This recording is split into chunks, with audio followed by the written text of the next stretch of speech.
전족철의 전격 시사에서는 설 연휴를 맞아서 젊은 정치인들의 시각으로 정치 현안을 분석해보는 토론 시간 준비했습니다. 오늘 함께해 주실 두 분 소개합니다. 김병민 전 국민의힘 최고위원, 박지원 전 민주당 비상대책위원장 나오셨습니다.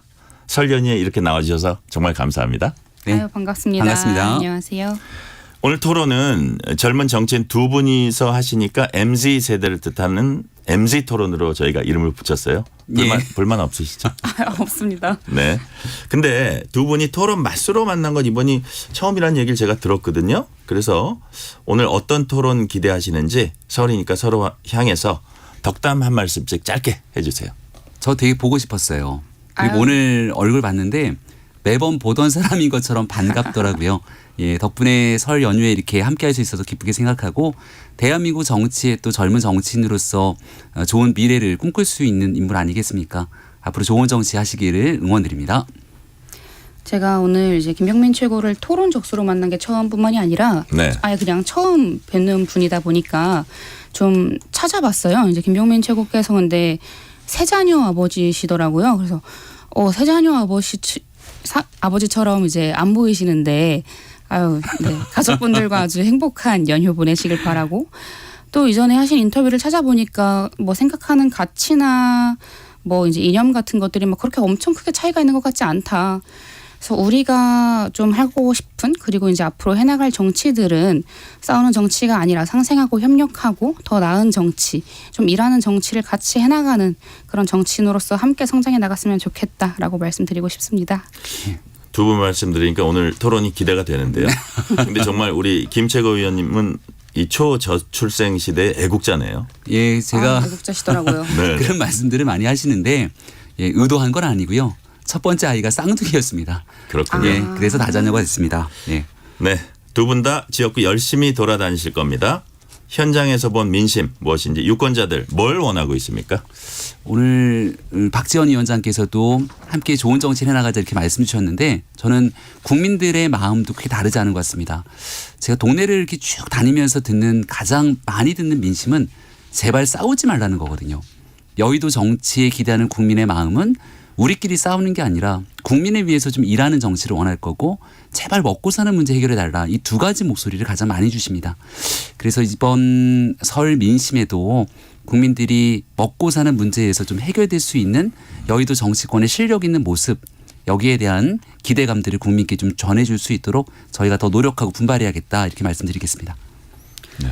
뭐 앞서 좋은 말씀 해주셨는데 제가 지역에서 가장 많이 듣는 얘기는 정말로 윤석열 대통령 좀 어떻게 해봐라. 그러니까 이겨라.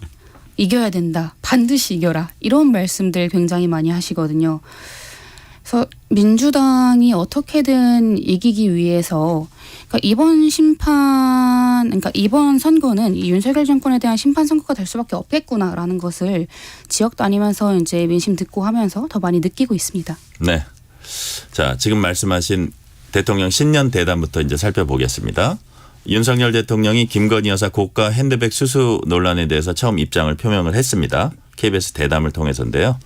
정치 공작으로 규정하면서 매정하게 끊지 못한 게 아쉬운 부분이다. 앞으로 단호하게 처신하게 하겠다고 밝혔습니다. 어떻게 보셨어요? 네, 국민들께서 걱정하는 지점들이 있었을 겁니다. 저간의 상황들에 대해서는 이미 충분히 다 알려진 것 같고 또 여기에 대한 입장에 대해서도 어느 정도는 확인이 된 것 같은데 대통령으로서 국민께 전하고 싶은 메시지들이 있었을 거거든요. 이제 그 뒤에 나왔던 재발 방지 대책 이런 일들이 일어나지 않도록 하겠다라고 하는 내용이 좀 방점을 찍었다라고 생각을 하고요. 국민들께서 보시기에는 좀 부족하다. 그리고 직접적인 사과가 있었으면 좋겠다 이런 말씀을 주시는데 또 일각에서는 애당초 이 방송대담이 있기도 전부터 윤석열 대통령의 메시지가 뭐가 중요하냐. 김건희 여사가 직접 얘기를 해야지. 또 때로는 사과로 그칠 일이냐 수사가 필요한 것 아니냐.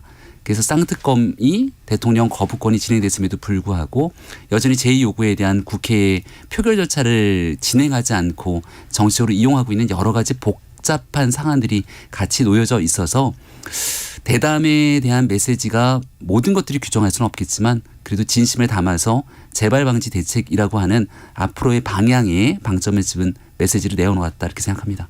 네. 이제 대담하시는 거를 이제 영상을 쭉 봤는데요. 국민께 말하는 대담이었던 거잖아요. 국민께 전하는. 근데 국민이 듣고 싶어하는 말씀이 아닌 김건희 여사가 듣고 싶어하는 말씀을 하신 것 같았다라는 생각이 저는 일단 가장 먼저 들었어요. 그러니까 국민 눈높이에 과연 맞는 대담이었나라고 이제 묻는다면 그렇지 않았다라고 말씀을 드릴 수 있을 것 같은데, 그러니까 국민의 눈높이에 맞춘다면 최소한 대통령께서 이제 명품백 수수에 대해서 사실을 인정하고 정중히 명시적으로 사과의 뜻을 전 반드시 표현을 했어야 한다고 보고요. 뭐 한 가지 덧붙이자면 대담에서 또 아쉬웠던 것은 저는 뭐 이태원 특별법이나 뭐 상특검 거부권 행사 이런 이야기들이 좀 나올 줄 알았는데 그런 이야기들은 나오지 않았다라는 게 좀 많이 아쉽긴 했습니다. 네. 이번 신년 대담이 설 밥상에 이제 오를 텐데요. 이로 인한 설 민심 어떨 것으로 보세요? 뭐 앞서 말씀드린 것처럼 국민 눈높이에 일단 맞지 않았기 때문에 상당히 여론을 악화시킬 것이다 라고 저는 보여지고 있습니다. 네. 우리 김채고 의원님께서는. KBS 대담 시청률이 8%가 넘었더라고요. 당시 지상파 시청률을 쭉 보니까 하루 종일 시청률 중에 한 2등 정도로 했을 정도로 많은 분들이 저녁 시간임에도 보셨다 이렇게 생각을 합니다. 처음부터 끝까지 KBS 대담을 보셨던 분들이라면 부족함이 있다고 판단됐던 분들도 계시겠습니다만 정치, 외교, 안보, 경쟁, 민생에 이르기까지 다양한 얘기들에 대한 대통령의 생각들을 들을 수 있었던 기회였다 또 이렇게 판단하시는 분들도 있을 겁니다. 김건희 여사에 관한 문제도 다양한 정치 이슈 중에 하나로 국한될 수 있겠죠. 지금은 워낙이나 많이 올라버린 물가 문제도 설 밥상 머리에 많이 올라 있을 수 있고 우리가 명절 때가 되면 또 대한민국은 안보에 관해서도 굉장히 중요한 국가이기 때문에 이 북핵 문제에 대한 대통령의 생각 또 외교 안보에 관한 얘기들도 같이 대화의 주제가 될 수 있겠죠. 복합적으로 내어놓고 정부가 가야 될 방향들에 대해서 많이들 토론할 텐데 형식적인 내용에서 소통이 좀 부족했다면 이런 내용들을 보완해 나갈 수 있는 향후 대안들까지 만들어낼 때 그래도 국민들께 신뢰를 받을 수 있는 그런 상태로 한 걸음은 더 진전된 것이 아닌가 생각합니다. 다음 질문 드릴게요. 윤 대통령은 야당 대표 단독 회동에 대해선 여당 지도부를 대통령이 무시할 수 있는 처사가 될 수 있다면서 선을 그었습니다. 이건 어떻게 생각하세요? 이재명 대표가 이제 대통령을 만나자고 하는 건 이 경색된 정국을 좀 풀고 이 민생에 대해서 더 이야기를 나누자라는 거지 뭐 영수회담이나 이런 형식적인 부분에 대해서 이야기를 하시는 게 아니라고 생각을 하거든요. 그러니까 형식을 따지자는 게 아니라 저는 무조건 일단 만나서 좀 더 이야기하고 협치하는 모습을 보여주셔야 한다고 생각을 하는데 대통령께서 이 여당 대표를 무시하는 처사다라고 생각을 하시면 저는 같이 만나면 된다라고 생각을 합니다. 네. 그러니까 대통령실 쪽에서 좀 생각하는 부분이 이런 게 있는 것 같아요. 여야 대표부터 먼저 좀 심각히 만나는 건 어떠냐. 그런 부분에 대해서는 어떻게 생각하세요? 뭐 여야 대표부터 만나도 되고요. 근데 여야 대표가 만난다고 해서 대통령께서 그러면 이제 이 야당 대표를 만나실 것이냐. 그러니까 이전부터 계속 만나야 된다라는 그런 이야기들은 정말 수없이 있었지만 계속 그 만남을 거절해 오셨잖아요. 근데 그런 부분에 있어서는 지금 이 순간에 또 하나의 변명으로밖에 들리지 않는 그런 모습이 느껴지고요.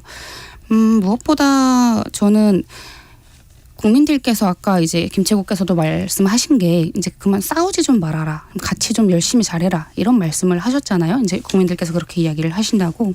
근데 그런 모습을 보여드리는 게 저는 대통령과 이 야당 대표가 만나고 또 대통령과 여당 대표, 야당 대표가 만나고 하는 그 같이 만나서 토론하고 협치하는 모습들을 많이 보여드리는 것이 진정 국민들께서 원하시는 모습이 아닐까라고 생각이 들어요.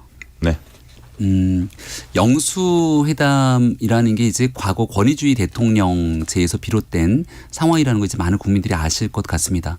옛날에는 대통령이 당의 이제 대표격인 총재 역할까지 겸임하는 그런 강력한 힘을 갖고 있을 때는 대통령과 야당의 당수가 만나서 모든 것들을 그 자리에서 단판 해결질 수가 있겠죠. 근데 지금은 누가 뭐래도 대통령은 대통령의 역할이 있는 것이고 여당 대표와 지도부는 또 여당의 역할이 있을 겁니다. 대통령실에서도 여야 간에 해야 되는 중요한 아젠다들에 대해서는 국회 원내라는 곳이 있기 때문에 여야 원내대표와 함께 만날 수 있는 제안 등 여러 가지 내용들을 건의한 것으로 알고 있습니다만 이재명 대표와 민주당에서 대통령과 직접 만나는 영수회담을 수차례 요구했던 것도 많은 국민들이 기억하고 있을 겁니다. 그럼에도 불구하고 국민들 보시기에는 여야 대표 그리고 대통령실 다 같이 함께 만나서 국민들께 희망이 되는 모습을 좀 그렸으면 좋겠다 생각하는데 이걸 어느 한 사람의 탓이라고 보긴 또 어려운 측면이 있겠죠. 지난 문재인 정부에서도 대통령과 여야 대표 간의 회동들이 있었습니다. 근데 그 당시에는 소수 정당의 대표들까지 다 동등한 형태로 오다 보니까 정말 진지한 논의들을 하는 데는 또 한계들이 있었거든요. 아마 이번 올해 들어서 국민들께 협치 모습을 보여드리기 위해서라면 지금 거대 의석을 갖고 있는 민주당 또 여당인 국민의힘 그리고 행정부를 이끌고 있는 대통령 이렇게 3자가 함께 만날 수 있는 그림들을 좀 잘 만들었으면 좋겠다. 그리고 여기에 대한 출발은 여야 간의 대표 간의 진지한 만남과 토론부터 시작되는 것이 순서다라고 말씀드리겠습니다. 네. 한동훈 국민의힘 비상대책위원장이 운동권 청산을 기치로 내세웠습니다. 그러자 이재명 민주당 대표는 검사 독재 청산으로 맞불을 놨어요. 그러자 또 한 위원장이 만약 검사 독재가 있었다면 이재명 대표는 지금 감옥에 있을 것이다. 이렇게 날선 반응을 보였습니다. 정권 심판론 내세운 야당은 윤석열 대 이재명 구도로, 반면 여당은 한동훈 대 이재명 구도로 가고 싶어 하는 것 같아요. 어떤 구도로 앞으로 총선이 치러질 것 같으세요? 뭐 어쨌든 여야 대표의 구도로 치러지는 게 저는 좀 일반적인 수순이라고 보고 있는데요. 다만 이 한동훈 위원장의 발언은 이 법치국가를 위배하는 발언이 아니었나라는 걱정이 들더라고요. 그러니까 이 문제에 있어서 국회 체포동의안을 2번이나 이제 보냈었고 또 국회에서 한 번은 물론 의회가 부결을 했지만 한 번은 법원에서 기각을 했잖아요. 근데 집권 여당 비대위원장이 하실 발언은 아니었다라는 생각이 좀 들었어요. 그래서 이번 선거에 있어서는 아무래도 어쨌든 공천이라고 하는 것 그리고 선거의 지휘자들은 이제 당대표이기 때문에 이 이재명 대표와 이 한동훈 위원장의 구도로 치러지지 않을까라고 좀 예상하고 있습니다. 네. 어떻게 보세요? 제가 앞서 싸우지 말자 이렇게 얘기했는데 여야 간에 싸우는 모습들은 좀 비춰지는 것 같아 안타까운 면이 있습니다. 한동훈 위원장이 이제 운동권 심판을 얘기했는데 그 이면에는 낡은 여의도 정치에 대한 심판이라고 하는 전제가 깔려 있다고 봐요. 국회에 대한 불신이 그 어느 때보다 높죠. 여의도 정치 싹 바꾸라는 게 국민의 명령이기도 합니다. 민생 중심으로 희망에 대한 메시지를 얘기하고 싶은데 선거는 또 구도고 프레임이지 않습니까? 민주당에서 시종일관 정권 심판이라고 하는 기치를 바탕으로 모든 것들이 잘못됐다. 탄핵이라고 하는 용어까지 불사치 않고 얘기하는 모습에 국민들께서 피로감을 느끼기도 합니다. 그럼 이런 민주당의 상황과 맞불을 놓을 수 있는 선거 구도가 이제 운동권 심판이라고 하는 낡은 여의도 정치 심판의 프레임이 같이 부딪히고 있는 거거든요. 여의도 정치는 이렇게 흘러갈 수밖에 없겠지만 그 이면의 지역을 담당하면서 선거를 치르는 많은 후보자들은 이 지역의 발전과 그리고 대한민국 정치의 미래 변화를 얘기하는 분들이 적지 않을 겁니다. 구도는 구도대로 부딪히더라도 인물 중심의 선거는 또 선거대로 진행되고 있는 만큼 다양성을 기치로 새로운 22대 국회에서의 희망과 가능성들을 좀 많은 정치인들이 얘기를 꺼냈으면 좋겠다는 얘기도 덧붙이고 싶습니다. 네. 오랜 고심 끝에 이재명 대표가 준연동형 비례제 이제 채택을 했고요. 또 이제 통합형 비례정당 민주당에서 만장일치로 채택을 했어요. 민주당이 선거제 결론 내리기까지 1년의 과정들 어떻게 보셨습니까? 일단 가장 먼저 이재명 대표가 과거로 회개하지 않은 것에 대해서는 그 제도적 후퇴를 막은 것은 정말 다행이라고 생각을 하고요. 뭐 물론 다만 위성정당을 막지 못한 것에 대해서는 굉장히 많이 아쉬운 부분은 있습니다. 남아 있습니다. 근데 뭐 여러 이제 고심들이 당 내에서도 분명히 있었을 것이고 지도부에서도 있었을 것인데 이제 이재명 대표께서도 위성정당을 막지 못한 것에 대해서 사과를 하셨잖아요. 근데 그 부분에 있어서 제도적으로 우리가 과거로 후퇴하지 않은 것은 다행이지만 앞으로는 더욱더 발전해 나가는 모습, 그러니까 이 준연동형이라는 제도는 우리 이 정치가 조금 더 다양성을 대변하자라는 그런 목적을 가지고 있기 때문에 그 부분에 있어서는 이 두 당이 조금 더 노력하는 모습들을 보여드려야 될 것 같다고 보고 있습니다. 네. 위성정당을 만들게 되면 비례성 강화라고 하는 본래 취지는 온데간데 없이 사라지게 됩니다. 지난 총선에서는 이제 30석을 기준으로 준연동형을 도입했고 나머지 17석은 이제 과거에 병립형에 대한 캡을 씌우게 됐던 걸 다 풀어서 이번에 47석 전체가 준연동형으로 가게 되는데 시뮬레이션을 돌려봤다는 많은 전문가들 얘기를 들어보게 되면 위성정당이 나타나게 됐을 때 거대 정당이 결국 병리평으로 가게 됐을 때나 의석이 큰 차이가 없게 되는 거거든요. 국민들께서만 더 혼란스러운 상황이 연출되게 될 것이고 위성정당을 만들게 되는 순간 기존의 정당은 그대로 있는데 새로운 정당을 만드는 데 들어가는 사회적 비용 또 거기에 따른 갈등 이런 게 온전히 국민의 몫으로 전가될 수도 있습니다. 조금 더 솔직하게 여야 간의 토론과 그 안에서의 합의를 통해서 선거제도에 대한 진일보된 변화를 끌어내야 되는데 성급하게 일방적인 선거제도 개편을 해나가고 또 거기에 대해서 대통령 선거 때 했던 메시지도 지키지 않는 위성정당 출연을 민주당이 결국은 만들어내니 국민들께 신뢰를 얻지 못한 21대 국회의 마지막 순간까지 좋지 않는 모습으로 귀결됐다 이렇게 판단합니다. 박지원 위원장님, 총선에 이제 도움이 되는 통합 범위 어디까지인가 이것도 우리가 좀 살펴볼 대목이거든요. 네. 조국 신당 만약에 생긴다면요. 그리고 송영길 신당 같이 가야 한다고 생각합니까? 아니요. 품으면 안 된다고 생각을 하고요. 이 총선에 도움이 된다라는 것을 기준으로 본다고 한다면 민주당이 이 중도의 마음을 사로잡을 수 있냐 없냐를 전 봐야 된다고 생각을 하거든요. 근데 중도의 마음과 이 조국 전 장관의 신당 그리고 이제 송영길 전 대표의 신당이 과연 중도층의 마음을 사로잡을 수 있는 신당이냐라고 이제 본다면 저는 가깝지 않다고 생각을 하기 때문에 네 같이 할 수 없다고 보고 있습니다. 이번엔 김병민 최고위원님께 여쭤볼게요. 국민의힘은 당명을 국민의 미래로 짓고 창당에 속도 내고 있습니다. 지난 21대 총선 때처럼 국민의힘과 위성정당 지도부 간 엇박자가 나지 않게 하기 위한 부분은 이제 신경을 써야 할 것 같은데 거기는 어떻게 진행이 되고 있습니까 지금? 그러니까 위성정당을 만들겠다는 건 새로운 정당을 만들겠다는 거잖아요. 근데 여기에 이른바 지역구 후보자는 아예 내질 않습니다. 그런데 투표용지는 또 앞번호를 받아야 되잖아요.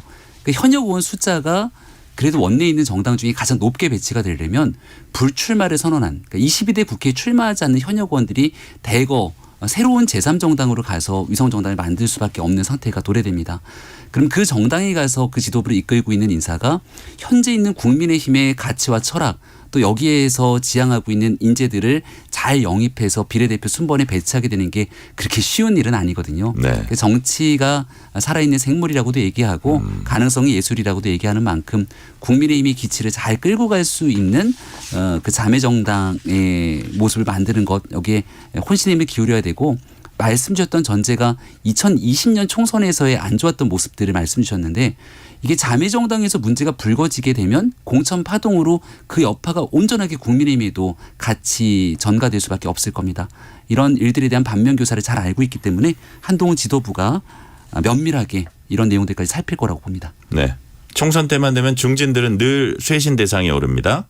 이번 총선에 국민의힘에선 중량급 있는 광역단체장 출신 중진 의원들에게 이른바 낙동강 벨트 격전지 탈환하라 이런 미션을 맡겼습니다. 여당이 이 같은 중진 활용법 성공 가능성은 얼마나 된다고 보시는지 또 전체 선거에 미친 영향은 뭐 얼마나 된다고 보세요? 강제적으로 진행하게 되면 성공하기 어렵습니다. 그러니까 권유하고 제안할 수는 있는데요. 결국 본인이 흔쾌히 그걸 받아들여서 이번 선거에 내가 당을 위해 기여하고 싶다 이런 합의 맞아야 되고 내가 전혀 가보지도 않은 지역구에 어느 날 느닷없이 당신 여기서 오래 했으니까 저 동네로 가라 그러면 받아들여지기도 어렵고 현실 가능성도 떨어지거든요. 근데 지금 나오고 있는 두 분의 정치인은 부산시장을 지냈던 서병수 의원이고 또 경남지사를 지냈던 김태호 의원 같은 경우도 광역단체장을 지냈기 때문에 어느 지역으로 옮기든지 그 지역에 대한 현안을 속속들이 알고 있는 인사들이죠. 네. 본인이 한번 해보겠다는 의사를 갖고 뛰어들어서 만약 민주당이 갖고 있는 의석 하나를 확보하게 된다면 당에서도 희망적이고 이 정치인 입장에서도 지금보다 훨씬 주목도가 높아지게 되는 중량감을 얻을 수 있을 거라고 생각합니다. 네, 그렇군요. 선거 때 각 정당이 뭐 인물 교체, 혁신 공천을 이야기하는 것은 늘상 우리가 경험해 왔던 일이잖아요. 예. 근데 공천 과정인데 사실 두 당이 모두 이 중진들을 잘 활용하고 있다라고 솔직히 보여지진 않습니다. 그러니까 특정 세력을 넣기 위해서 어떠한 프레임을 치는 것은 여야를 불문한 것은 아니라고 좀 보고 있고요. 지금 민주당에서는 친명 친문으로 조금 이게 계파 갈등으로 빚어지는 부분이 저는 사실 우려스러운데 근데 또 이제 국민의힘의 상황을 본다고 한다면은 이 중진 의원들을 보내는 것이 이 용산의 참모들을 넣기 위함이 아니냐라는 것들을 또 많은 분들이 우려하고 계시잖아요. 근데 우리가 공천이라고 하는 것은 그리고 이제 이번에 선거라고 하는 것은 국민들께 더 다양하고 혁신적인 새로운 모습들을 보여드려야 하는데 지금 이 두 당의 공천 상황이 그런 새로운 모습의 공천인가라고 이제 보여지는가를 봤을 때는 아쉬움이 분명히 좀 남는 네, 전혀 혁신 공천이 아니다라고 좀 보여지는 부분이 많이 아쉽습니다. 또 하나 이제 예. 여당 입장에서 일단 여당 얘기 하나 더 하고 야당으로 넘어갈게요. 여당 네. 입장에서 볼 때 또 하나 이제 주목되는 부분이 대통령실 출신 그 핵심 참모들의 이제 출마지가 어디냐. 이건데 이제 대표적으로 거론되는 게 서울 강남을 예. 부산 해운대갑 두 분의 이제 또 참모들이 출사표를 던진 곳이거든요. 근데 그분들이 앞으로 어디로 가냐 이런 것도 좀 관전 포인트인 것 같아요. 중요한 부분 아닙니까? 예. 야당에서는 시종일관 이번 국민의힘 선거에서 대통령실이 권력의 힘으로 좌지우지하는 용핵관, 검핵관 뭐 이런 용어까지 써가면서 권력의 실세들이 내려올 거다라고 주장했습니다. 근데 예측치가 다 벗어나고 있어요. 대통령실에서는 대놓고 대통령실은 어떠한 개입도 하지 않겠다. 대통령실 출신 인사라고 해서 작은 특혜라도 기대하지 마라. 후광 없다. 뭐 예, 이런 얘기들이 네. 쭉 퍼져나가고 어제 나왔던 보도를 보니까 대통령실 출신 인사가 오히려 반발하더라고요. 아니 우리가 언제 특혜 달라 그랬냐. 대신 이거는 우리한테 특혜가 아니라 기회마저 뺏는 것 아니냐라는 얘기가 나올 정도로 굉장히 엄밀한 시스템 공천의 과정들을 겪고 있는 것 같습니다. 강남 을 같은 경우도 외교부 장관을 지냈던 박진우 의원이 있고 또 여기에 대통령실 핵심 인사가 와서 경쟁하겠다고 하니까 대통령실이 불편한 심기를 감추지 않았고 여기에 대한 내용들도 아마 조정 가능성이 있지 않겠냐라는 방식의 당의 입장들이 하나둘씩 나오기 시작하거든요. 국민의힘 입장에서 그리고 용산 대통령실에서도 바라보는 이번 선거에선 우리가 과반 의석을 확보하지 못하게 되는 순간 3년 넘게 남은 윤석열 정권이 할 수 있는 게 아무것도 없을 겁니다. 이기는 공천을 바탕으로 국민께 감동을 주고 어떻게든 한석이라고 많은 의석을 확보해냈대만이 국민께 약속했던 대한민국에 대한 개혁과제 수행에 매진할 수 있는 거거든요. 이 길을 위해서 자신들의 알량한 기득권을 지킨다는 과거의 잘못된 공천 전례 절대로 답습하지 않을 거다 저는 확실합니다. 민주당 얘기 좀 해볼까요? 네. 민주당에서 이제 처음에 추미애 전 장관이 임종석, 노영민 두 분을 이제 지목을 하면서 불출마를 요구를 했어요. 그래서 이제 친명, 친문 갈등이 이제 좀 고조가 됐는데 이재명 대표, 문재인 전 대통령이 이렇게 전격 회동을 해가지고 거기서 이제 가라앉는 게 아닌가 이렇게 생각을 했거든요. 많은 네. 사람들이. 근데 그 다음에 얼마 안 지나서 공천관리위원장이 추미애 전 장관하고 거의 비슷한 얘기를 했고 그래서 또 반발을 하니까 친명 핵심 정성호 의원이 또 비슷한 얘기를 또 하더라고요. 그래서 되게 많이 격앙돼 있어요. 지금 뭐 고민정, 뭐 윤건영, 임종석 이런 인사들이 할 거 없이 이 상황이 왜 이렇게 좀 잦아들 뻔하다가 왜 이렇게 되는 거죠? 그러니까 이제 이명백 공관위원장께서 윤석열 정권 탄생 원인 제공한 사람들이 이제 자발적 용퇴를 해라라고 이제 말씀하신 거잖아요. 그 부분에 있어서 뭐 공관위원장으로서는 할 수 있는 발언이었다라고는 생각을 하는데 다만 제가 아쉬웠던 것은 이제 소위 비명계라고 불리던 의원님들이 이제 삼지대로 가셨습니다. 근데 그러고 나니까 이제 또다시 친명 친문으로 또 갈등을 져지는 그런 모습들이 저는 굉장히 우려스럽더라고요. 이 선거가 60일 정도 남은 상황에서 당이 단합된 모습으로 이기기 위한 그런 승리의 싸움을 해야 하는데 이 공천을 앞두고 나서 또다시 계파 갈등으로 비춰지는 것은 저는 국민들께서 원하시지 않는 모습이라는 그런 우려가 좀 많이 들어요. 뭐 친문 친명할 게 아니라 아까도 말씀드린 것처럼 국민들께서 원하시는 다양성을 보장할 수 있는 공천이 무엇이냐라는 그런 기준을 두고 공천을 하는 것이 저는 민주당이 이길 수 있는 승리의 길이라고 보고 있습니다. 네. 요 질문은 다음 질문으로 넘어갈까요? 네, 민주당 네. 상황이니까요. 네네. 전병헌 전 의원이 이제 그래서 뭐 본인의 공천 불만에 따라서 이제 탈당을 하고 유승희 전 의원도 당원들을 이끌고 제3지대 갔습니다. 이석현 새로운 미래 고문은 하루 동안 비명계 의원에게 전화 받은 게 15통이나 된다고 밝혔는데 공천 갈등으로 인한 탈당 도미노 이게 현실화될까요? 아니요. 저는 사실 연쇄적인 뭐 탈당 이런 이야기들을 많이 하시는데 그게 현실적으로 이루어질 거라는 생각은 잘 안 듭니다. 아, 그렇군요. 제3지대에선 민주당 탈당 합당 과정에서 좀 일종의 파열음, 약간의 그 논란이 있었던 것 같습니다. 그런데 최근에 보니까 다시 손잡고 가자는 분위기도 좀 읽히는 것 같아요. 빅텐트 성사 가능성 어떻게 보세요? 제3지대에 워낙 다양한 정당들이 모이고 있는데 결국은 주도권 다툼처럼 국민들 입장에서는 비춰지게 되죠. 누가 가장 강력한 힘과 주도권을 가지고 제3지대 총선 과정에서 영향력을 행사하는가. 언론의 주목도가 높은 건 이제 이준석 전 대표가 또 언론의 주목도가 높습니다만 정치적 중량감이라든지 현역 의원들과 함께 있는 걸 보게 되면 이낙연 전 대표가 갖고 있는 중량감도 적지가 않죠.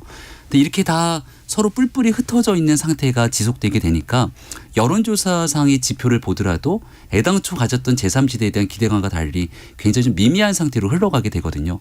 이게 아마 한 주, 두 주 정도가 고착화되면 그다음은 언론에서도 제3지대를 주목하지 않을 공산이 큽니다. 그러니 설 민심을 거쳐서 다시 한번 해볼 수 있다라고 하는 가능성을 되살리기 위해 함께 모일 수 있다 이렇게 얘기를 하는데 과거의 전례들을 보더라도 너무 많은 정치인들이 제3지대에서 다양한 다른 생각들에 노정돼 있어서 이걸 하나의 한 목소리로 다 담아내기까지는 여전히 지난한 과정들이 남아있다 이렇게 봅니다. 박지원 위원장께 제가 다른 질문 드려도 될까요? 네, 알겠습니다. 예. 이준석 대표 개혁신당이 논쟁적 공약을 잇따라 내놓고 있어요. 65세 이상 고령층 지하철 무임승차 폐지에 이어서 경찰 소방관 등 특정 직역 여성 공무원의 병역 의무화 공약 내놨습니다. 이런 공약 어떻게 평가하세요? 지금 뭐 이준석 전 대표가 계속해서 정책들을 이야기를 하면서 우리들은 이제 기존의 정당과는 달리 정책으로 승부하겠다라고 말씀을 하시는데 그런 공약들을 평가하기 전에 3지대가 성공할 수 있는 여부는 통합을 하냐 안 하냐라고 생각을 하거든요. 그러니까 각자 도생을 할 수는 없어요. 3지대는 무조건 통합을 해야만 그래도 더 많은 가능성이 생기는 것인데 지금 그렇게 하나하나의 정책을 내서 어떠한 좀 뭐 이슈를 만들어내고 싶어 하시는 것 같은데 지금은 그런 정책에 집중을 할 때가 아니라 보다 통합에 더 많은 집중을 하실 때가 아닌가라는 좀 아쉬움이 들거든요. 저는 3지대가 성공했으면 좋겠는 그런 마음도 가지고 있습니다. 3지대가 성공해서 조금 더 다양한 모습들을 이 정치권에서 국민들께 보여드리는 것이 더 중요하기 때문에 이제 그렇게 말씀을 드리는 건데요. 3지대가 더 이제 새로운 모습을 보여드리면 뭐 우리 민주당도 그렇고 국민의힘도 그렇고 국민들께 더 새로운 모습들을 더 잘 보여드릴 수 있을 거예요. 근데 3지대가 이렇게 이런 정책으로 잠깐만 이슈몰이하고 끝나는 수준으로만 이어지고 결국에 빅텐트가 만들어지지 않는다라고 한다면 21대의 국회, 국민들께서 정말 많은 피로감을 느끼신 21대 국회와 어떤 다른 점을 더 보여드릴 수 있을까 하는 그런 우려가 있죠. 물론 지금 여기 계신 이제 김최고와 제가 열심히 해서 국회에 입성해가지고 더 생산적인 그런 정치의 이야기들을 많이 해낼 수는 있겠지만, 근데 물론 그와는 별개로 3지대의 노력은 더 통합에 중점을 둬야 한다라는 감히 충고의 말씀을 좀 드려보고 싶습니다. 네. 자, 그러면 지금 시간이 한 딱 1분 정도 남았거든요. 마지막 질문을 드릴 테니까 한 20초, 25초 정도만 대답해 주시면 됩니다. 무슨 토론에 나오신 것 같아요. 22대 국회는 이런 모습이면 좋겠다. 청년 정치인이 바라는 국회 모습 어떤 건가요? 네, 아침, 점심, 저녁으로 함께 만나서 소통하는 모습을 그랬으면 좋겠습니다. 요즘은 뭐 여의도 정치에서 얼굴 붉히고 나가서 밥도 같이 안 먹는다고 얘기하고 진짜 그런 것 같아요. 근데 저희 좀 젊은 정치인들은 여야 가리지 않고 밥도 먹고 친하게 잘 지내거든요. 22대 국회에서는 함께 좀 소통하고 웃으면서 국민께 희망이 되는 그런 소통의 복원이 가장 절실하다 말씀드립니다. 네. 네. 김병민 최고랑 오늘 이제 라디오 끝나고 식사 약속을 한번 잡아야 될 것 같은데요. 22대 국회는 국민을 위해서 일하는 모습을 더 많이 보여드리는 그런 국회로 만들겠다고 말씀을 드리고 싶고요. 싸움만 하는 국회 말고 생산적인 국회로서 국민들께서 마음에 드시는 그런 정치의 모습을 한번 기대하고 같이 만들어가겠다 약속드리고 싶습니다. 와, 30분이 금방 가네요. 여기까지 듣겠습니다. 김병민 전 국민의힘 최고위원, 박지원 전 민주당 비대위원장이었습니다. 두 분 오늘 출연해 주셔서 감사합니다. 네, 고맙습니다. 새해 복 많이 받으세요.